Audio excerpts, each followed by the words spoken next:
زمرد ایک سبز رنگ کا قیمتی پتھر ہوتا ہے.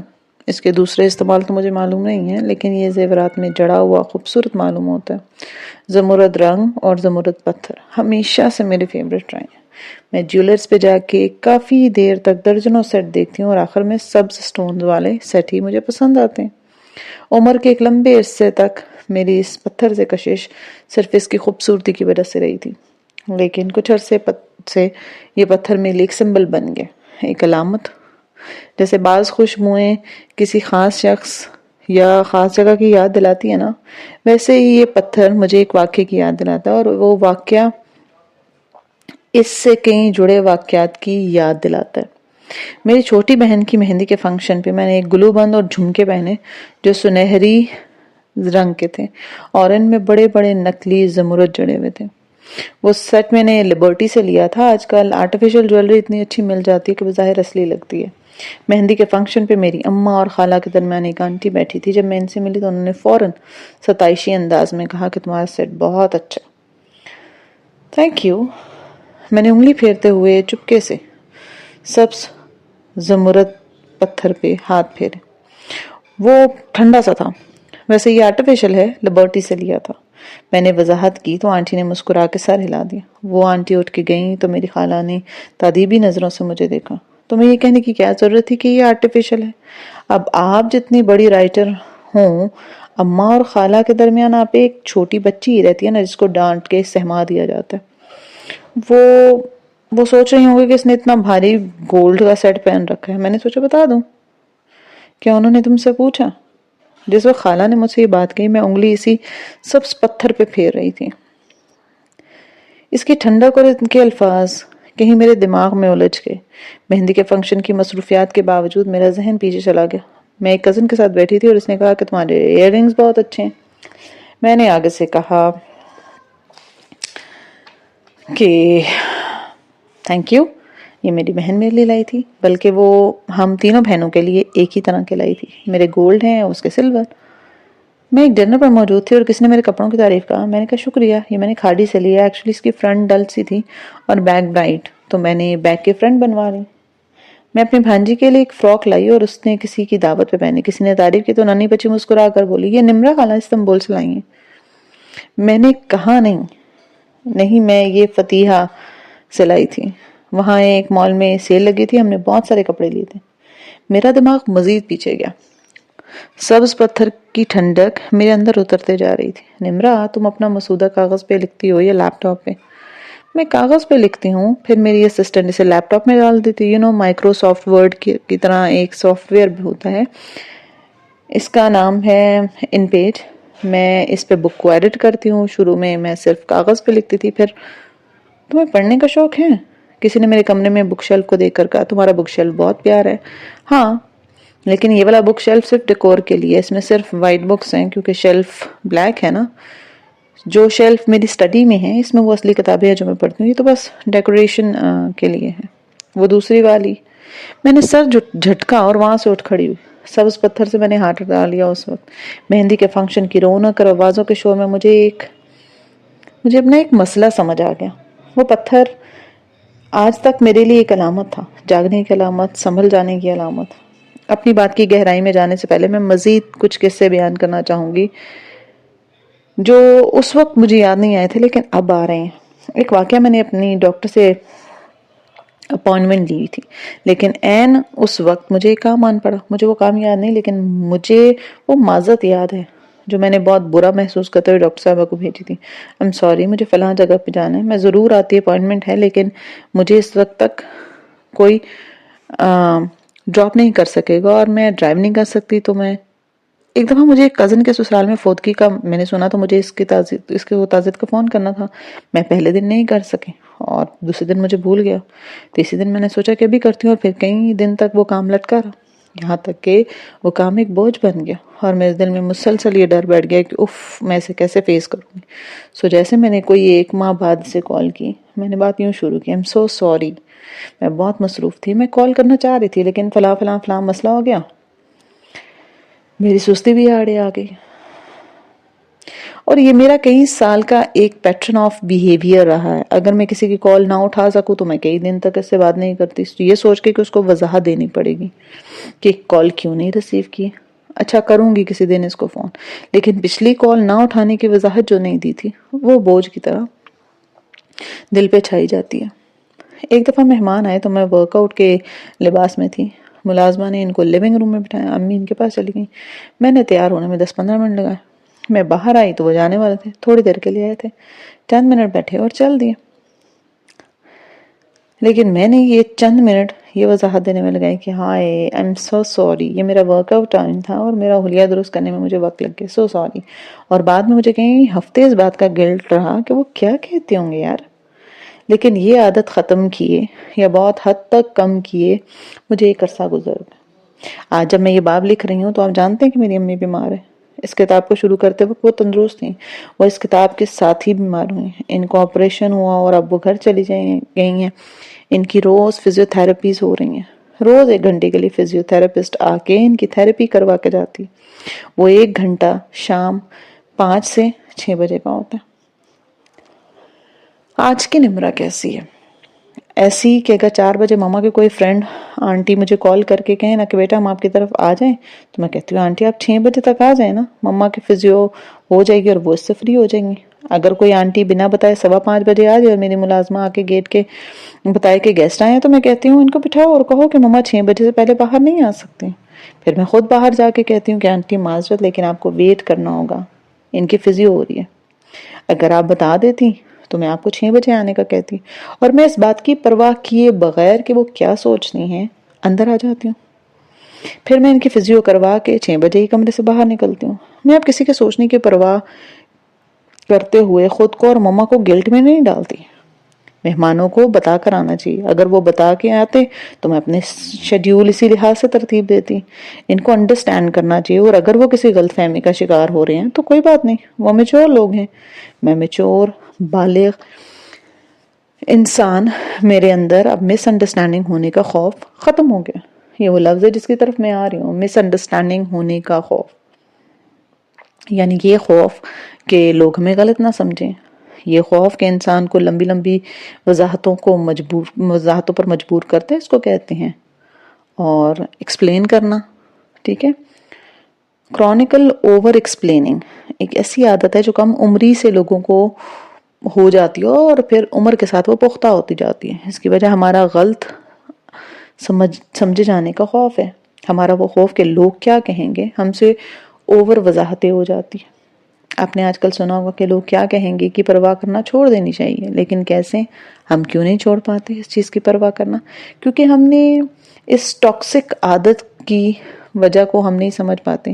ہم جب تک اس کا پیٹرن نہیں سمجھیں گے ہم اس عادت سے نہیں نکل سکتے. میں اس عادت سے کیسے نکلی اور میں نے اس عادت کو کیسے سمجھا، آج ہم اسی موضوع پہ بات کریں گے. ہم اوور وضاحتیں کیوں دیتے ہیں؟ ہم سے جتنی بات پوچھی جاتی ہے ہم اتنی کیوں نہیں بتاتے؟ ہم آس پاس کی کہانیاں کیوں شروع کر دیتے ہیں؟ ہر بات کا سیاق و سباق کیوں بتاتے چلے جاتے ہیں؟ اس کی پہلی وجہ ہمارا اپنے لوگوں کو خوش کرنے والا رویہ ہے، جس کے بارے میں ہم پچھلے چیپٹر میں پڑھ چکے ہیں. کیونکہ ہمیں یہ 2 حرفی لفظ تو کہنا نہیں آتا. نو 2 حرفی لفظ نو. ٹھیک ہے. ہم لوگوں کو انکار نہیں کر سکتے، لیکن جب ہمیں انکار کرنا پڑتا ہے تو ہم اصلی وجہ ہمارے نزدیک اس قابل نہیں ہوتی کہ لوگ اس کو سمجھ سکے. سو ہم اپنی وجہ کو اہم بنانے کے لیے اس کو چند اور اوپر کے لیول تک لے جاتے. مثلا کسی نے آپ کو ڈنر پہ انوائٹ کیا، آپ ویکینڈ کی رات پہ اپنے گھر میں کوئی سکون سے کتاب پڑھ رہے تھے یا ڈرامہ دیکھ رہے تھے. ٹھیک ہے. اور آپ چاہتے ہیں، لیکن چونکہ آپ کو اپنے اوپر اعتماد نہیں، سو آپ کہتے ہیں کہ سوری میں نہیں آ سکوں گا، میرا آج کل آفس میں کام بہت زیادہ ہے، میں بہت زیادہ تھک گیا ہوں، ویکینڈ پہ میں شاید کام کروں، شاید آرام کروں، میرے لیے بہت مشکل ہوگا، آج کل میں بہت سے مسئلوں میں ہوں. اور یوں آپ ایک لمبی گلٹی سی تقریر کر ڈالتے ہیں، جبکہ آپ کہہ سکتے ہیں میرے لیے آج یوں چکر لگانا ممکن نہیں ہے، کسی اور دن آ جاؤں گا. اور اگر کسی نے وجہ پوچھی تو آپ کہہ سکتے ہیں کہ میں تھکا ہوں، ویکینڈ کی نائٹ میں گھر گزارنا چاہتا ہوں، اور بات ختم ہو جاتی ہے. لیکن چونکہ آپ خود اندر سے گلٹی ہوتے ہیں، آپ کسی کو مایوس کر رہے ہیں، سو آپ اتنی لمبی وضاحت دے کر خود کو یقین دلا رہے ہوتے ہیں کہ میں ٹھیک کر رہا ہوں. ہم اوور وضاحتیں خوف کے باعث بھی دیتے ہیں. غلط سمجھے جانے کا خوف. کوئی میرے بارے میں غلط نہ سوچے، کوئی مجھ سے ناراض نہ ہو جائے، کسی کا دل میری طرف سے خراب نہ ہو جائے۔ سو آپ اوور وضاحتیں دے کر اس کی رائے کو کنٹرول کرنے کی کوشش کرتے ہیں، حالانکہ آپ صرف اپنی نیت کے ذمہ دار ہیں۔ میری نیت میرے مہمانوں کو انتظار کروانا نہیں ہے، ان کو اذیت دینا نہیں ہے۔ اگر وہ مجھے بتا کے آتے تو میں مینج کر لیتی، انہوں نے نہیں بتایا، سو انہیں مجھے تیار ہونے کا وقت دینا چاہیے تھا نا۔ اگر وہ اس بات کو انڈرسٹینڈ نہیں کرتے تو بھی کوئی بات نہیں، یہ اتنے اہم نہیں ہے۔ اوور وضاحتیں دے کر ہم خود کو ڈاؤن کر لیتے ہیں۔ جیسے میں نے اپنے کمرے میں ایک بک شیلف بنوائی، اس کے دونوں اطراف سے کارپینٹر نے 2-2 انچ کی جگہ خالی چھوڑ دی، وہاں سے خالی دیوار نظر آ رہی تھی، مجھے وہ ایک چھوٹی سی امپرفیکشن بہت کھل رہی تھی۔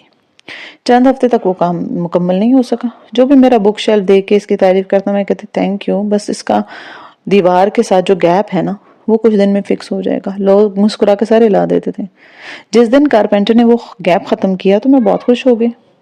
اس گیپ کو کارپینٹر نے بہت نیک طریقے سے لکڑی کے پینل لگا کے جوڑ دیا تھا۔ جب بھائی کے کمرے میں آیا تو میں نے کہا دیکھو گیپ ختم ہو گیا۔ اس نے مجھے حیرت سے دیکھا اور پوچھا اچھا یہاں کوئی گیپ تھا؟ مجھے تو کبھی فیل ہی نہیں ہوا۔ لوگوں کو نہیں فرق پڑتا میرے بک شیلف کی لکڑی میں تھوڑا سا نقص ہے، لیکن میرا یہ خوف ہے کہ میری چیز کے بارے میں کوئی کیا سوچے گا، مجھے اور وضاحت دینے پہ مجبور کرتا ہے۔ ہم بعض دفعہ چونکہ خود گلٹی ہوتے ہیں، اس لیے ضرورت سے زیادہ بول کر اپنے کسی عمل یا انتخاب کو جسٹیفائی کر رہے ہوتے ہیں۔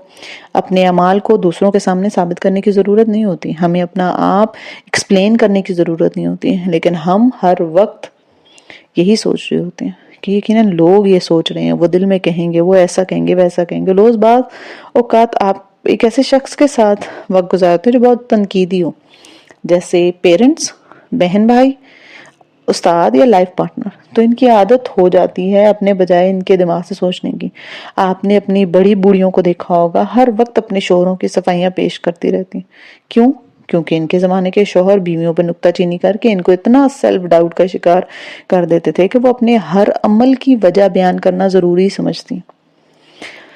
اور اگر وہ شخص زندگی سے نکل بھی جائے نا یا اپنا رویہ بدل لے، تب بھی وہ عادت آپ کی شخصیت کا حصہ بن جائے گی، یا یہ عادت بنا کسی وجہ کے آپ کے اندر ہو سکتی ہے۔ جیسے مجھے خود نہیں معلوم تھا کہ میں اتنا اوور ایکسپلین کیوں کرتی ہوں۔ میرے سیلف ڈاؤٹ کی ایک بہت بڑی وجہ میرے نقاد ہو سکتے ہیں، جو میری تحریر کے ہر وقت بخیے ادھیڑتے ہیں۔ سوشل میڈیا ٹرولنگ، سو مجھے ٹین ایج سے ہی ہر بات کو ایکسپلین کرنے کی عادت ہو گئی تھی۔ ہم چونکہ اپنی چوائسز کے بارے میں ہر وقت انسیکیور رہتے ہیں، ہمیں نہیں پتا ہوتا کہ ہم نے ٹھیک کیا کہ نہیں، ہم نے اچھی چیز خریدی یا نہیں۔ ہم لمبی صفائی دیکھ کر دوسروں کے منہ سے تعریف سننا چاہتے ہیں، وہ ہماری چیزوں کی تعریف کریں تو ہمیں ویلیڈیشن ملے گی۔ اس کو کہتے ہیں دوسروں سے ویلیڈیشن لینا، یعنی آپ کو اپنی چیز پر، اپنی چوائس پہ بھروسہ نہیں ہے، آپ دوسروں سے اس کے بارے میں کامنٹ سننا چاہتے ہیں تاکہ آپ کو بھی وہ چیز اچھی لگے۔ میں آپ کو ایک مثال دیتی ہوں۔ میرے کمرے میں ایک گرے دیوار ہے، اس پہ سفید رنگ کے 3 بڑے بڑے فریم لگے ہوئے، ٹھیک ہے، میں نے آئیکیا سے لیے تھے۔ دیکھیں آپ نے پوچھا نہیں لیکن میں پھر بھی بتا رہی ہوں۔ وہ اوول فریم ہے اور ان کی شکل ایسی ہے جیسے سنو وائٹ کے آئینے ہوتے ہیں نا، ان فریمز کے اندر کوئی تصویر یا کوئی شیشہ نہیں لگا، وہ تینوں فریمز خالی دیوار پہ آویزہ اور ان کے بیس بھی دائرے سے دیوار نظر آتی ہے۔ اس کو کہتے ہیں بلینک فریم ڈیکور۔ گہری گرے دیوار پہ سفید اجلے خالی فریم، یہ ایک آرٹ ہے اور بہت خوبصورت لگتا ہے۔ لیکن دیسی ٹیسٹ والے لوگ جب میرے کمرے میں آتے ہیں نا تو پوچھتے ہیں ان فریمز میں کچھ لگایا کیوں نہیں نمرا، ان میں کچھ لگانا چاہیے، خالی کیوں ہے؟ ایسے میں گہری سانس لیتی ہوں، نہیں آنٹی یہ بلینک فریم ڈیکور ہے، یہ ایسے ہی اچھے لگتے ہیں، ڈارک گرے وال پہ وائٹ فریم تاکہ وہ اٹھ سکیں۔ جس شخص کو ڈیکور کی سینس ہی نہیں ہے اس کو سمجھ نہیں آتی کہ یہ آرٹ ہے۔ مجھے یہ ایسے ہی پسند ہے، سو مجھے کتنا ہی کوئی کہے کہ فریم میں کچھ لگا لو، کچھ کر لو، میں کہتی ہوں نہیں یہ خالی ٹھیک ہے۔ یہ آئیکیا پہ بھی خالی تھے، دل چاہتا ہے کہ جب کوئی پوچھے اس پہ کچھ لگاؤ گی تو کہوں ہاں اس شخص کی گردن جو سوال پوچھے گا۔ خیر، لیکن میں پرواہ نہیں کرتی کیونکہ مجھے اپنے ڈیکور سینس یا اپنی ڈیکور میں کوئی خامی نظر نہیں آتی۔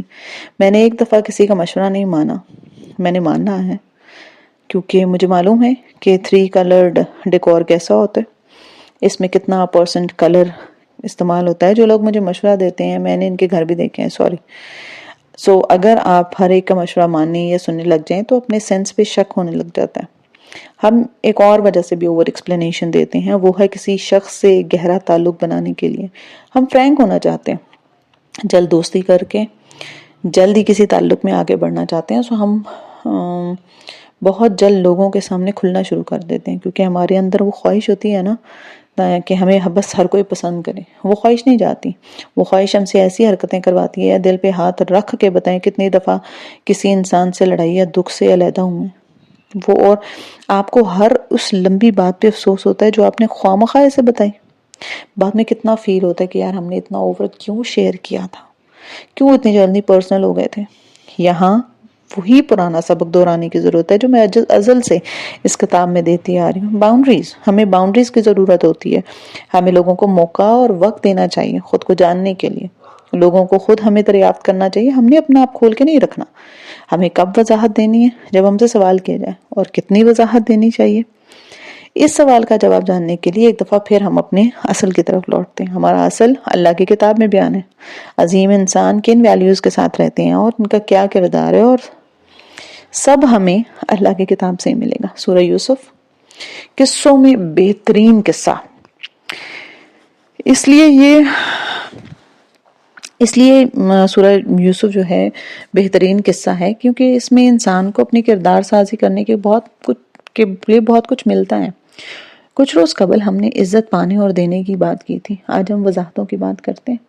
ہم لوگ تو خیر سے ہر چھوٹی بڑی بات کی صفائی دینے کے عادی ہو چکے ہیں، لیکن عظیم انسان ایسے نہیں تھے۔ آپ یوسف علیہ السلام کا قصہ دیکھ لیں، اس قصے میں پہلا واقعہ ان کے خواب کا ہے۔ یوسف علیہ السلام نے اپنا خواب اپنے والد یعقوب علیہ السلام سے بیان فرمایا۔ یہ ایک پرسنل چیز تھی نا۔ یعقوب علیہ السلام نے بیٹے سے فرمایا کہ بیٹے اس کو اپنے بھائیوں سے شیئر مت کرنا، کیونکہ وہ ان کے منفی رد عمل سے یوسف علیہ السلام کو بچانا چاہتے تھے۔ ہم نے کیا سیکھا؟ ہر ایک بات ہر ایک کو بتانے کی نہیں ہوتی، اوور شیئرنگ نہیں کرنی چاہیے۔ کسی کو کیا معلوم یوسف علیہ السلام کو خواب میں کیا آیا؟ بالخصوص جو اچھی باتیں ہیں یا اچھے پروجیکٹ یا اچھے آئیڈیاز ہیں جن کو ابھی آپ نے مکمل نہیں کیا تو ان کو بتانے سے منع فرمایا، کیونکہ میں نے ہمیشہ دیکھا ہے کہ جب ہم ادھورے کام ایکسائٹمنٹ میں سب کو بتا دیں تو وہ پورے نہیں ہوتے، یا ویسے نہیں ہو پاتے جیسے ہم چاہ رہے ہوتے ہیں، ایسے جیسے کسی چیز کا ذائقہ مر جاتا ہے۔ یوسف علیہ السلام کے بھائی جب ان کو کنویں میں ڈال کے کرتے پہ جھوٹ موٹ کا خون لگا کے لے کے آئے تو انہوں نے اپنے باپ کو ایک لمبی وضاحت دی کہ ہم کھیلنے لگ گئے تھے، یوسف کو سامان کے پاس چھوڑا تھا، اسے بھیڑیا کھا گیا، اور تم نہیں یقین کرو گے ہمارا بے شک ہم سچے ہیں۔ اور واقعی یعقوب علیہ السلام نے ان کا یقین نہیں کیا، کیونکہ وہ اپنے گلٹ کے باعث خود کو اوور ایکسپلین کر رہے تھے۔ ہم نے کیا سیکھا کہ جب کچھ غلط ہو جائے، اور ہم سب سے غلط ہو جاتا ہے کچھ نہ کچھ، تو ہم کیا کرتے ہیں؟ ہم اس کو اوور ایکسپلین کرتے ہیں، اور ہمارا اوور ایکسپلین کرنا ہی ہمیں اپنا مجرم ثابت کرتا ہے، اور زیادہ صفائیاں دینے والا ہی مجرم لگتا بھی ہے۔ آگے کیا ہوا؟ عزیز کی بیوی نے یوسف علیہ السلام کو مائل کرنا چاہا، لیکن انہوں نے انکار کر دیا۔ ایک سطر میں انکار کی وجہ بھی بتا دی، اللہ کا خوف، اور یہ کہ تمہارے شوہر نے مجھے بہت اچھے سے رکھا، سو اس سے خیانت کا سوچنا بھی یوسف علیہ السلام کے لیے ناممکن تھا۔ ہم نے کیا سیکھا؟ اپنی ویلیوز کے لیے بنا کسی گلٹ کے ایک سطر میں انکار کیا جا سکتا ہے۔ لوگوں کو خوش کرنے کے لیے ان کی ہر بات نہیں مانی جاتی، اور انکار کے لیے لمبی چوڑی صفائیوں کی بالکل بھی کوئی ضرورت نہیں۔ عزیز کی بیوی اور یوسف علیہ السلام کو اس کمرے سے نکلتے جب عزیز نے دیکھا اور بیوی نے جان لیا کہ وہ پکڑی گئی ہے، تو اس نے فوراً یوسف علیہ السلام پہ الزام لگا دیا کہ کیا سزا ہونی چاہیے اس شخص کی جو تمہاری بیوی کے ساتھ برائی کا ارادہ کرے۔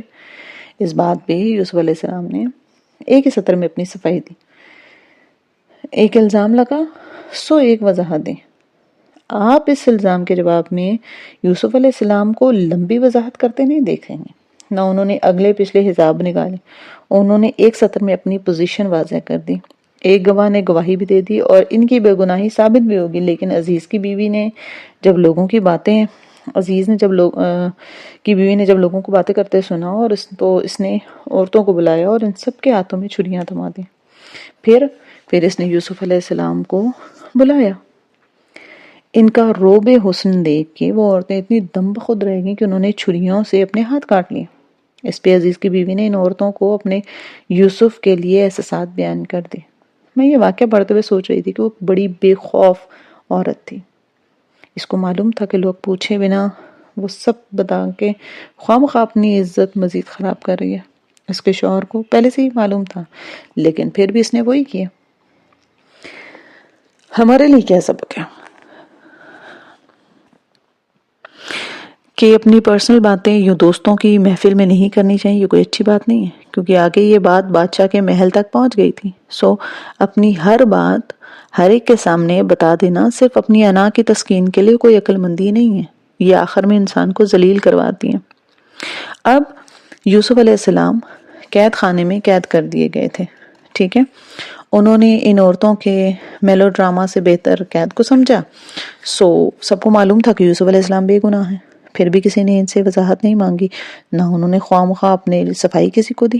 قید خانے میں 2 قیدیوں نے ان سے اپنے خواب شیئر کیے۔ یوسف علیہ السلام نے کہا کہ میں تمہیں ان کی تعبیر دکھانا چاہتا ہوں، آنے سے پہلے بتا دوں گا، لیکن یہاں انہوں نے فوراً تعبیر نہیں بتائی۔ وہ یوسف جو اپنی صفائی صرف 1 سطر میں دیا کرتے تھے، انہی یوسف علیہ السلام نے ایک طویل پیرائے میں ان قیدیوں کو پہلے اللہ کی باتیں بتائیں۔ انہوں نے ان قیدیوں کو بتایا کہ اللہ تعالیٰ کون ہے اور وہ ہم سے کیا چاہتا ہے۔ آپ جب ایک رو میں یہ سورہ پڑھتے ہیں تو اس مقام پہ قدرے حیران ہوتے ہیں کہ عام طور پہ سوچ سوچ کے بولنے والے یوسف علیہ السلام نے کسی کے پوچھے جب اللہ کی باتوں کا ذکر کیا، بنا پوچھے اللہ کی باتوں کا ذکر کیا تو اس کو طویل کیا۔ یہ ایک ایسی چیز تھی جس کی وضاحت کسی نے نہیں مانگی تھی۔ ہم نے کیا سیکھا؟ صرف اللہ تعالیٰ کی باتیں بتانے کے لیے لمبی لمبی تقریریں کرنی چاہیے، پرسنل باتوں کو ہر ایک پر اشکار کرنے کے لیے نہیں۔ اللہ تعالیٰ کے بارے میں جتنا بھی بول لو، کہہ لو، لکھ لو، آپ مشکل میں نہیں پڑیں گے۔ آپ کے خیالات سے لوگ اختلاف کریں گے، آپ کی بات کو رد کر سکتے ہیں، آپ ان سے بحث میں پڑھ کے اپنی توانائی ضائع کر سکتے ہیں۔ جیسے سوشل میڈیا پہ اکثر لوگ بحث کرتے ہیں، لیکن اللہ کے بارے میں بات کرنا، لمبی لمبی بات کرنا آپ کو کبھی مشکل میں نہیں ڈالتا۔ جب یوسف علیہ السلام کو بادشاہ نے اچھی تعبیر کرنے اور تدبیر دینے پر بلوایا تو یوسف علیہ السلام نہیں گئے۔ انہوں نے کیا کہا؟ انہوں نے کہا بادشاہ سے کہو پہلے معلوم کریں کہ کیا بنا ان عورتوں کا جنہوں نے اپنے ہاتھ کاٹ لیے تھے۔ یعنی انہوں نے یہاں پہ بھی وہ نہیں کہا کہ بادشاہ کے پاس جا کے پہلے صفائی دیتے یا اس عورت کے خلاف بولتے۔ جس انسان کا ضمیر صاف ہوتا ہے نا، وہ دوسرے کا ظرف آزماتا ہے۔ دیکھتے ہیں بادشاہ کتنا دانا ہے، وہ خود معلوم کرے گا کہ میری ریپوٹیشن کیا تھی، وہ خود تحقیق کرے اور مجھے ہر الزام سے بری کرے۔ ثابت کیا ہوتا ہے کہ خواہ مخواہ خود کو ایکسپلین کرتے رہنا آپ کی عزت نفس کے خلاف ہوتا ہے۔ معزز لوگ یہ نہیں کرتے۔ جب بالآخر اس عورت نے آ کے یوسف علیہ السلام کے حق میں گواہی دے کر اپنی غلطی کا اعتراف کیا، تب جا کے یوسف علیہ السلام نے فرمایا کہ میں اپنے نفس کو بری الذمہ قرار نہیں دیتا۔ وہ بھی وضاحت نہیں تھی، وہ صرف اس بات کا اعتراف تھا کہ میں انسان ہوں۔ اس کو عاجزی کہتے ہیں۔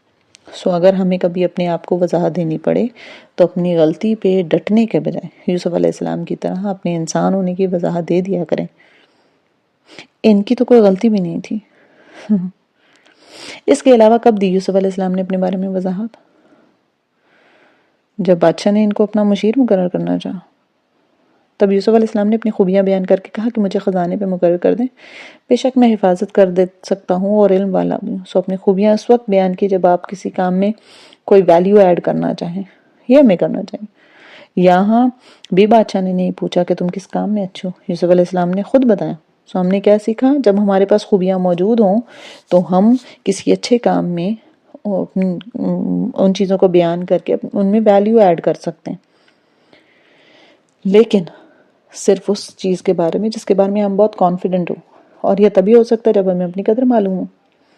جب یوسف علیہ السلام نے ایک تدبیر کے ذریعے اپنے بھائی کو اپنے پاس روک لیا اور وہی سین دوبارہ دہرایا جو ان کے بھائیوں نے ان کے ساتھ بچپن میں کیا، تو بھائی روتے پیٹتے واپس گئے اور اپنے باپ سے کہا تیرے بیٹے نے چوری کی ہے، اس لیے اس کو عزیز نے روک لیا۔ اور یہ سچ تھا۔ بے شک پوچھ لو قافلے سے، بے شک پوچھ لو بستی والوں سے، فلاں سے پوچھو، بے شک فلاں سے پوچھو۔ یہ کون کہتا ہے؟ جو گلٹی ہوتا ہے۔ حالانکہ وہ لوگ جھوٹ نہیں بول رہے تھے، لیکن جو ایک دفعہ جھوٹ بول چکا ہو اس کے اوپر اعتماد کرنا بہت مشکل ہوتا ہے۔ وہ سیلف ڈاؤٹ میں پڑ گئے تھے اور یوں وضاحتیں دینے لگ گئے تھے۔ ہم نے کیا سیکھا؟ ہر حالت میں سچی اور صاف بات کرنی چاہیے تاکہ ہم لمبی وضاحتوں سے خود کو بچا سکیں اور ہمارا سسٹم بیلنس ہو جائے۔ سورہ یوسف کو یہی مکمل کر کے ہم اپنی زندگیوں کی طرف آتے ہیں۔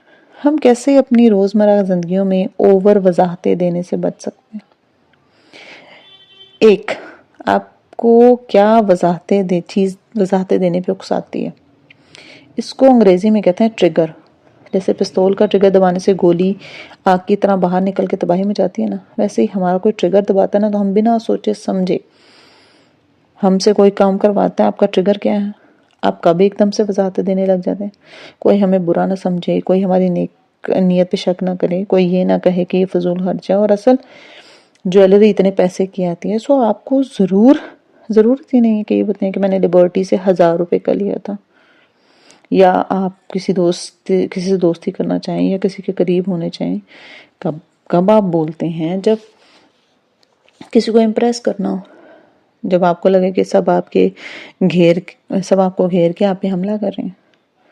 آپ اپنے اس ٹریگر کو پہچانیں اور اگلی دفعہ اس سچویشن میں جائیں تو پہلے سے زیادہ خود کو خبردار کر لیں۔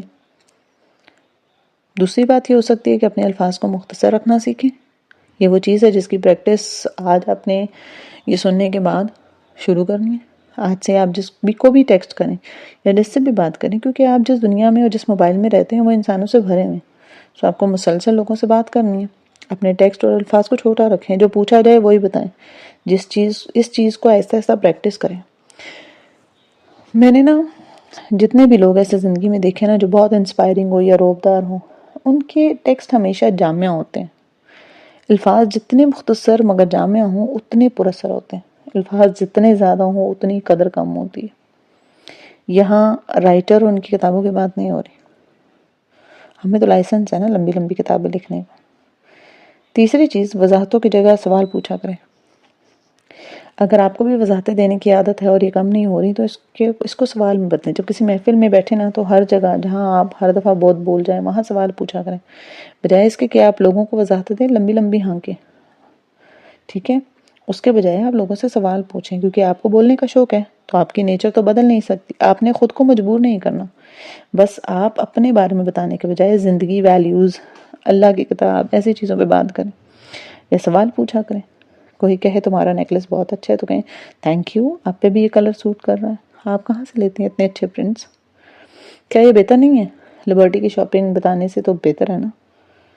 ہمیں کیوں اپنا آپ اوور ایکسپلین نہیں کرنا چاہیے، کیونکہ یہ ہمارا کانفیڈنس ختم کرتا ہے اور ہم اس سائیکل سے کبھی نکل ہی نہیں پاتے کہ کہیں وہ میرے بارے میں یہ نہ سوچے۔ بھائی اس کو سوچنے دو جو وہ سوچتا ہے، وہ ایک انسان ہے، بالغ انسان ہے، اس کی اپنی سوچ ہے، اس سے کوئی فرق نہیں پڑتا کہ وہ آپ کو غلط سمجھے یا صحیح۔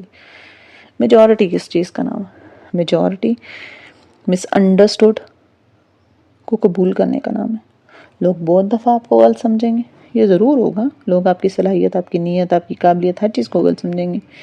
اس لیے زندگی میں ایک ایٹیٹیوڈ بہت ضروری ہے، یہ اتنا اہم نہیں ہے میں اس کے اوپر اپنا سکون برباد کروں۔ جیسے جیسے آپ اپنے اندر کے انسان سے واقف ہونے لگیں گے آپ کے اندر ایک سکون آنے لگے گا۔ آپ کو اچھے لگتے ہیں نا وہ پرسکون قسم کے لوگ جو ہر وقت بڑے کول، کام، ٹھنڈے رہتے ہیں، جن کو بات بات پہ غصہ نہیں آتا، جو بڑے سے بڑے کرائسس میں بھی تحمل سے اس کا حل نکالتے ہیں۔ آپ بننا چاہتے ہیں نا ایسے، لیکن ایسے تب بن جا سکتا ہے نا جب آپ خود سے واقف ہوں، آپ کو معلوم ہو کہ میری کمزوری کیا ہے، مجھے کیا چیز ٹریگر کرتی ہے، مجھے کیا چیز کمزور کرتی ہے، کس قسم کے لوگوں کے ساتھ رہنے سے مجھے اپنی کم مائگی کا احساس ہوتا ہے، کس طرح کی باتیں مجھے ہرٹ کرتی ہیں۔ آپ ایک ایسی کتاب میں جسے آپ دونوں ہاتھوں میں پکڑے دوسروں کو کھول کے دکھا رہے ہیں نا، ایسے کہ آپ کو اس کا صرف سر ورک نظر آ رہا ہے مگر دوسرا اندرونی صفحات ٹھیک ٹھیک سے پڑھ رہا ہے اور وہ پڑھ کے آگے گزر جاتا ہے۔ آپ نے اس کتاب کا رخ موڑنا ہے،